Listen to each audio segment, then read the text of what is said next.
Hello, welcome to Thirsty Thursdays with a Therapist. My name is Jalisha Gatling. I'm a couples therapist here in New York City, working with people to help them unpack the baggage that gets in between their relationships. Today on Thirsty Thursdays, where we quench the thirst in your relationships, we are continuing our conversation from the last episode where we talked about preferences versus values and really getting clear about what is important to you and making sure that you're not blurring together your preferences and values when it comes to choosing a partner and really committing and getting serious with someone. And so I wanted to continue this conversation in terms of values around monogamy. And I'm not talking about if you're monogamous, if you're non-monogamous. And when I say non-monogamous, I mean in a consensual way, okay? This video is not about that. This video is about honing in on what monogamy or non-monogamy represents for you. I've worked with so many clients over the years from so many different angles, and monogamy is a key component that comes up in a lot of my work. And that could be from the angle of we've been together forever, we just discovered that, or I just discovered that my partner has had an affair, or there has been some level of a breach of trust or betrayal, and we're trying to work through it. And, also from the angle of a couple who may be thinking about opening up their relationship, or in the beginnings of an open relationship, are navigating the rules of that and the do's and don'ts of that. And I want to go a step further because it's incredibly important that you get really clear on what it is that you associate with monogamy. What is it that monogamy represents for you? Those are the kind of conversations that you need to be having, whether you find yourself in a situation where you've been betrayed, or maybe you've stepped out on your partner, or you're looking to open up your relationship. It's got to be a much deeper dialogue than simply agreeing to be monogamous and to not be with other people, or to be open to being with other people. It's really important to dig down into the values that you attach to, the meanings that you attach to being monogamous. I found that for some people, they believe that they really value monogamy, but they truly more so value the normalcy of monogamy, the shoulds of monogamy, the acceptance that comes with being monogamous. I mean, you're not going to go home and say, hey, mom, dad, meet my girlfriend of 8 months. We are monogamous, by the way. And they're not going to be like, well, what do you mean you're monogamous? What in the world is that? Like, it's a given. It's a heteronormative given that you're monogamous if you say you're in a relationship, right? So there's just an acceptance that comes with that. And sometimes once you do some unpacking, you can come to find that your partner or that you really value that piece that's attached to monogamy rather than monogamy itself. And monogamy can have different meanings for everyone, and that's really what this video is about, is to get clear on what the meaning of it is for you, and if that meaning is actually yours, if it's working for you. For some people, they may attach the greatest intimacy that they have ever known with being monogamous. For some, it's respect. If you're not monogamous to me, or if you don't want to be monogamous to me, then you don't respect me, and that could be a deal breaker for some people.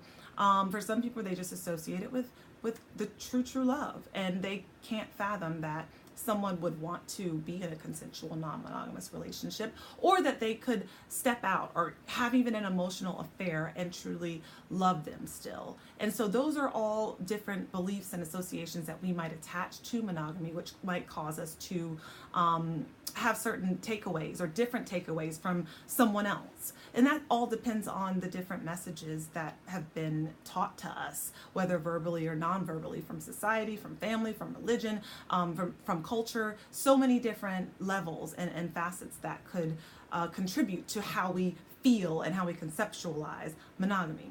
Now, I wanted to kind of give an example because two people could grow up in the very same situation. Say they're two siblings that could grow up in a situation where their parents separated when they were fairly young, and it was due to one of their parents having an affair, and there was a divorce and there was a separation, and one child could walk away from that having really been super focused and tuned into their mother or their father really struggling financially in response to the divorce. They may, on a very subconscious level, associate financial instability, struggle, mom working all the time, never being home, I miss her, she's snappy because she's tired, all those different things as a result of dad's affair. Like they may associate all of those things with that.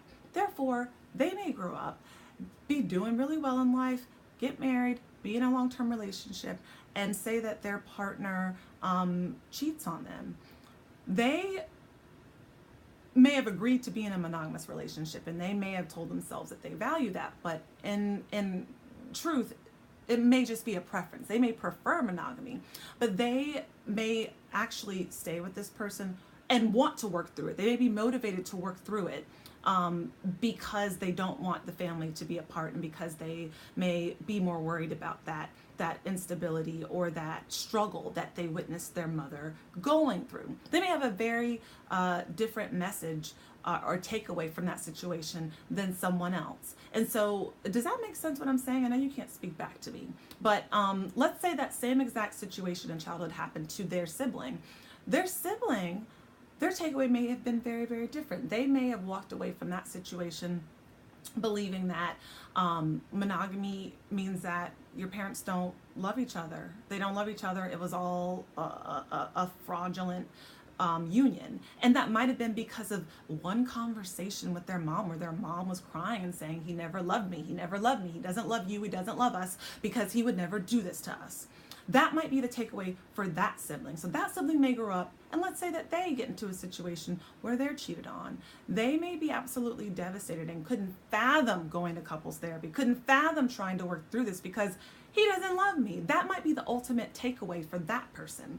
So I hope that that's clear. I'm just giving you different takeaways that we could all have from a childhood upbringing, or from messages from society and media and what have you, that make up how we relate and what we believe monogamy represents to us. And so I say that to say that if you're talking to someone, you're dating someone, you're getting serious, you're in a relationship, and you have the assumption, or it's agreed upon, that you're going to be in an exclusive monogamous relationship, that you still go a step further and talk about what that means to you and what that represents to you. And if you are looking to be in a non-monogamous relationship, polyamory, an open relationship, swinging, what have you, that you still have this exact same conversation with your partner, because it can be really, really illuminating to discover what they associate with monogamy and what that meaning has for them. So I hope that all made sense, and